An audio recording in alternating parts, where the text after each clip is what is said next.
AKG centre ഇരിക്കുന്ന മണ്ണ് പാർട്ടിയുടേതല്ല, കേരള യൂണിവേഴ്സിറ്റിയുടേതാണെന്ന് ഞെട്ടിക്കുന്ന സത്യം പുറത്തു വരുമ്പോൾ ആ ചുവന്ന കെട്ടിടത്തിന്റെ ചുവരുകൾക്ക് ഇപ്പോൾ ചെറിയൊരു വിള്ളൽ ബാധിച്ചിട്ടുണ്ട്. പണ്ടേ കമ്മ്യൂണിസ്റ്റ് പാർട്ടിയിൽ ഒരു ലൈനുണ്ട്: അവനവൻ്റേതല്ലാത്ത ഭൂമി പിടിച്ചെടുക്കുക, അവനവൻ്റേതല്ലാത്ത സാധനങ്ങൾ എടുക്കുക. പക്ഷെ അവിടെ സ്വന്തം യൂണിവേഴ്സിറ്റിയുടെ കാര്യത്തിൽ തന്നെ പ്രാവർത്തികമാക്കുമെന്ന് ആരും കരുതിയില്ല. ഇപ്പോൾ ഇതാ കേരള യൂണിവേഴ്സിറ്റി ഒരു വജ്രായുധം പുറത്തെടുത്തിരിക്കുകയാണ്: ഭൂമി അളന്ന് തിട്ടപ്പെടുത്തൽ. അതെ, സർവകലാശാലയുടെ ഭൂമി മുഴുവൻ സർവേ ഡയറക്ടർ വെച്ച് ഡിജിറ്റലൈസ് അളക്കാൻ സിൻഡിക്കേറ്റ് തീരുമാനിച്ചിട്ടുണ്ട്. ഈ അളവുമാപിനി AKG സെന്ററിന്റെ അതിർത്തി കടന്ന് അകത്തേക്ക് കയറിയാൽ എന്ത് സംഭവിക്കും? ചരിത്രപ്രസിദ്ധമായ ചുവന്ന കോട്ട പൊളിക്കേണ്ടി വരും.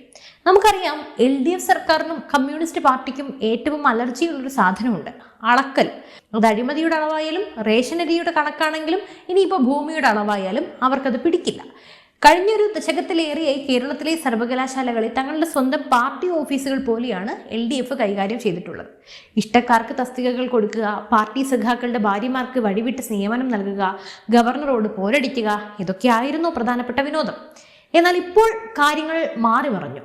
Kerala university VC doctor Mohan കുന്നമ്മലിന്റെ നേതൃത്വത്തിൽ ചേർന്ന സിൻഡിക്കേറ്റ് യോഗം എടുത്ത തീരുമാനം പാർട്ടിയുടെ ഉറക്കം കെടുത്തിരിക്കുകയാണ്. സർവകലാശാലയുടെ അധീനതയിലുള്ള ഭൂമി മുഴുവൻ അളന്ന് തിട്ടപ്പെടുത്തണമെന്ന് കേൾക്കുമ്പോൾ വലിയ കാര്യമില്ലെന്നൊക്കെ തോന്നാം. പക്ഷേ തിരുവനന്തപുരം നഗരത്തിന്റെ ഹൃദയഭാഗങ്ങളിൽ കിടക്കുന്ന കോടിക്കണക്കിന് അല്ലെങ്കിൽ ശതകോടിക്കണക്കിന് രൂപ വിലമതിക്കുന്ന ഭൂമി പലരുടെയും പോക്കറ്റിലാണ്. അതിൽ പ്രധാനിയാണ് ഈ AKG സെന്ററും പരിസരവും. ഈ ഭൂമി അളക്കൽ നീക്കം ഇതാദ്യമായിട്ടല്ല. ചരിത്രത്തിലേക്ക് നമുക്കൊന്ന് കണ്ണോടിക്കാം. 1992 ഡോക്ടർ JV വിളനിലം കേരള യൂണിവേഴ്സിറ്റിയുടെ വൈസ് ചാൻസലർ ആയിരുന്ന കാലം. അന്ന് അദ്ദേഹം വളരെ നിഷ്കളങ്കമായ ഒരു പ്രഖ്യാപനം നടത്തി: സർവകലാശാലകളുടെ അന്യാധീനപ്പെട്ട ഭൂമിയെല്ലാം അളന്ന് തിരിച്ചു പിടിക്കും. അത്രയേ അദ്ദേഹം പറഞ്ഞുള്ളൂ.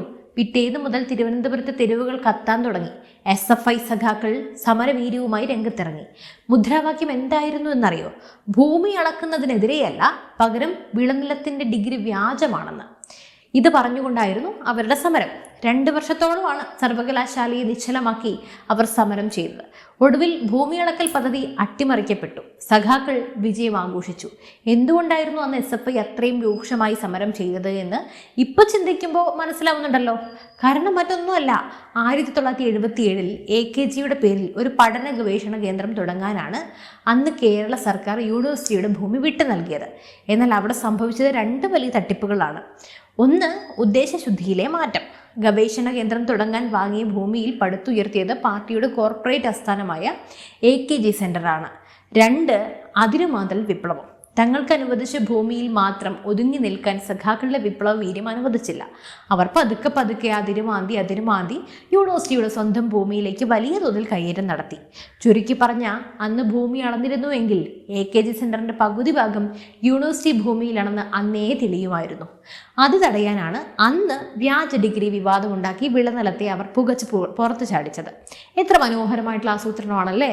LDF വിചാരിച്ചത് തങ്ങളുടെ ഈ അതിരുമാന്തൽ വിദ്യ ആരും കണ്ടുപിടിക്കില്ല എന്നാണ്. പക്ഷേ കാലക്രമേണ അവരുടെ നിർഭാഗ്യത്തിന് ഒരു ഒത്തുതീർപ്പുകൾക്കും വഴങ്ങാത്ത തരത്തിലുള്ള ഒരു സിൻഡിക്കേറ്റ് അംഗം കടന്നു വന്നു.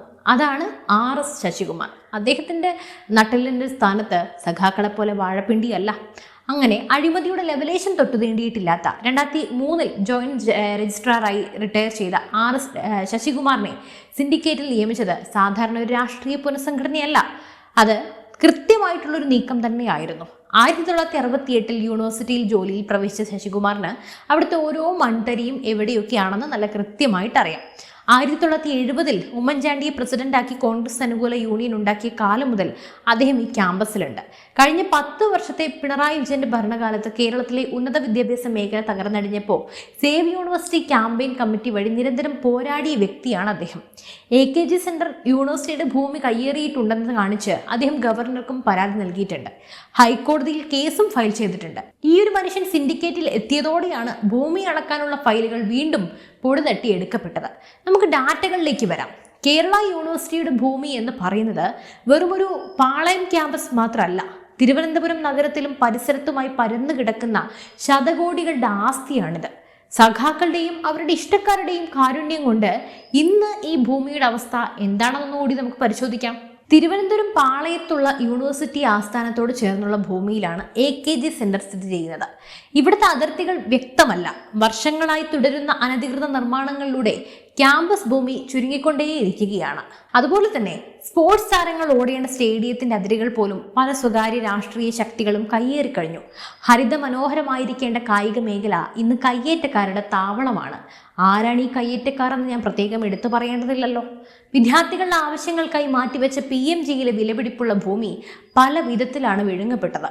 തീർന്നില്ല, ഏതാണ്ട് 400 ഏക്കറോളം വരുന്ന കൂറ്റൻ ക്യാമ്പസ് ആയിരുന്നു കാര്യവട്ടത്തുള്ളത്. പക്ഷെ ഇന്ന് അവിടെ ചെന്നളന്നാൽ 400 ഏക്കർ തികച്ചുണ്ടാകുമോ എന്ന ചോദ്യത്തിൽ അത് വലിയൊരു ചോദ്യചിഹ്നമായി അവശേഷിക്കും. ഗ്രീൻഫീൽഡ് സ്റ്റേഡിയത്തിന് വേണ്ടി യൂണിവേഴ്സിറ്റിയുടെ ഭൂമി വഴിവിട്ട രീതിയിൽ കൈമാറ്റം ചെയ്തതും അത് പിന്നീട് സ്വകാര്യ വ്യക്തികളുടെ താല്പര്യങ്ങൾക്ക് സംരക്ഷണം നൽകുന്ന രീതിയിലേക്ക് മാറിയതും വലിയൊരു അഴിമതിയുടെ കഥയാണ്. IT പാർക്കുകൾക്കും ടൂറിസത്തിനും സാധ്യതയുള്ള ആക്കുളത്തെ സർവകലാശാല ഭൂമിയും വലിയ തോതിൽ അന്യാധീനപ്പെട്ടു പോയിട്ടുണ്ട്. ഈ കോടികളുടെ ഭൂമി കൊള്ളയ്ക്കാണ് ഇപ്പോൾ സർവേ ഡയറക്ടറുടെ നേതൃത്വത്തിലുള്ള ഡിജിറ്റൽ അളവിലുള്ള പൂട്ടിടാൻ പോകുന്നത്. അളന്നു തുടങ്ങുമ്പോൾ തീർച്ചയായും കളി മാറും, അക്കാര്യത്തിൽ സംശയമൊന്നും വേണ്ട. അതിരുകൾ കൃത്യമായി രേഖപ്പെടുത്തുമ്പോൾ പല വമ്പൻ സ്രാവുകളുടെയും കെട്ടിടങ്ങൾ പുറമ്പോക്കിലാകും. ഇവിടെ നമ്മൾ കാണേണ്ടത് കേരള രാഷ്ട്രീയത്തിലെ ഒരു പുതിയ മാറ്റമാണ്. അതായത് പറഞ്ഞു വരുന്നത് എന്താണ്, AKG സെന്ററിന്റെ ഒരു ഭാഗം ബുൾഡോസർ വെച്ച് ഇടിച്ചു നിരത്താൻ വളരെയേറെ സാധ്യതയുണ്ടെന്ന്. UPയിൽ കണ്ടുവന്ന ആ ബുൾഡോസർ നയങ്ങൾ ഇനി കേരളത്തിലും ആവർത്തിക്കാൻ ഇനി അധികം സമയം വേണ്ട. പിണറായി വിജയൻ സർക്കാർ കഴിഞ്ഞ 10 വർഷം കൊണ്ട് ഉണ്ടാക്കി വെച്ച സാമ്പത്തിക തകർച്ചയും അഴിമതിയും ജനങ്ങൾ അത്രമേൽ വെറുപ്പിച്ചിട്ടുണ്ട്. അതിനൊരു കൃത്യമായ പ്രതികാരമാണ് സർവകലാശാലകളിൽ ഇപ്പോൾ നടക്കുന്നത്. സർവകലാശാല ഭരണം സംഘിഭരണമാണെന്ന് പറഞ്ഞ് കൈകഴുകാനാണ് ഇപ്പോൾ CPM ശ്രമിക്കുന്നത്. കാരണം VC മോഹൻ കുന്നുമ്മലിനെ അവർക്ക് താല്പര്യമില്ല. തിരുവനന്തപുരം മേയർ ഇപ്പോൾ BJPക്കാരനുമാണ്. ഈ ഒരു രാഷ്ട്രീയ അന്തരീക്ഷത്തിൽ AKG സെന്ററിന് മേൽ നിയമപരമായ നടപടികൾ ഉണ്ടായാൽ അത് തടയാൻ പാർട്ടിയുടെ പഴയ അക്രമ രാഷ്ട്രീയത്തിന് സാധിക്കുകയുമില്ല. എന്തു തന്നെ ആയാലും വളരെ നല്ലൊരു മാറ്റമാണ് നമ്മുടെ കേരളത്തിൽ ഇപ്പോൾ നടന്നുകൊണ്ടിരിക്കുന്നത്. ഇത് തന്നെ തുടർന്നാൽ ഏറെ നല്ലതെന്നേ പറയാനുള്ളൂ. അതിപ്പോൾ തിരുവനന്തപുരം നഗരസഭയായാലും കേരള സർക്കാരിൻ്റെ കാര്യം പിന്നെ പറയാനായിട്ടില്ല. എന്തൊക്കെ തന്നെ ആയാലും ബുൾഡോസർ കൊണ്ട് ആ AKG സെന്റർ അടിച്ചു നിരത്തണമെന്ന് ഇതിൽ എത്ര പേർ ആഗ്രഹിക്കുന്നുണ്ട്? നിങ്ങളുടെ അഭിപ്രായങ്ങൾ തീർച്ചയായും കമൻറ്റ് ചെയ്യൂ. അതുപോലെ തന്നെ ഈ ഇടതുപക്ഷത്തിൻ്റെ ഇത്തരത്തിലുള്ള കയ്യേറ്റങ്ങളും തട്ടിപ്പുകളും അഴിമതിയും നിങ്ങൾ എങ്ങനെ നോക്കിക്കാണുന്നു? തീർച്ചയായും നിങ്ങളുടെ അഭിപ്രായങ്ങൾ താഴെ അറിയിക്കൂ. മറ്റൊരു വിഷയമായി വീണ്ടും എത്തും വരെ നന്ദി.